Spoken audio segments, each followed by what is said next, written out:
Paano na yung anak ko? Pag nawala ako. May ano ka pala? Si Emily. Magki-15 anyos na yun ngayong December eh.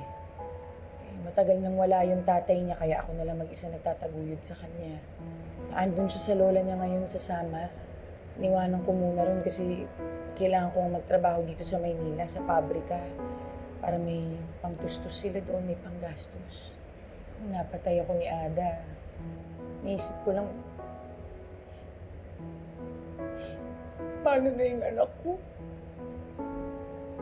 Hindi na kami nagkita. Paano na yung kinabukasan niya?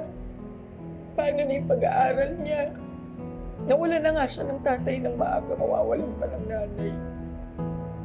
Takot ko ulit. Kung ikaw, inaalala mo yung anak mo. Ako naman, inaalala ko yung inang at yung tatay ko. Marami pa akong plano sa kanila eh.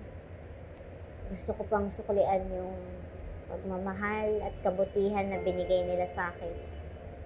Nagpapasalamat ako na nabuhay pa rin ako. Kasi desidido ako na ilaban yung kaso ko. Kapag nakalabas na ako dito, tutuparin ko lahat ng pangarap ko na yun para sa mga magulang ko.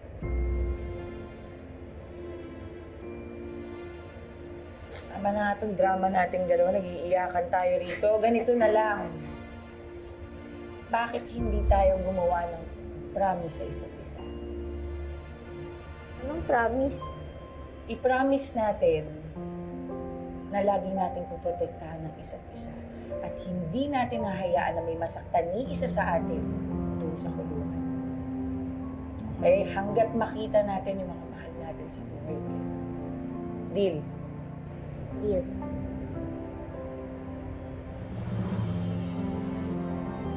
Promise, ah.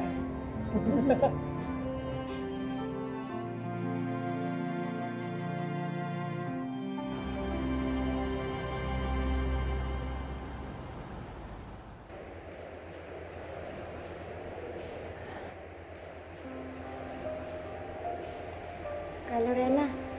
How are you doing, Lilette? Napanood ko sa news yung nangyaring gulo dito sa City Jail. I'm so glad you're safe. Ginulat niyo po ako sa pagdating niyo. Hindi ko po inaasahan na dadalawin niyo po. Bakit naman hindi? Kasi po, pinagbintangan ko kayo noon. Inimbitahan po kayo ng mga police for questioning sa pagkamatay ni nanay. Hindi ko po kayo pinagtanggol. Sa dami po ng kabutihang ginawa niyo para sa akin. Ito po yung ginanti ko. Nahihiya po talaga ako sa inyo. Huwag mo nang isipin yun.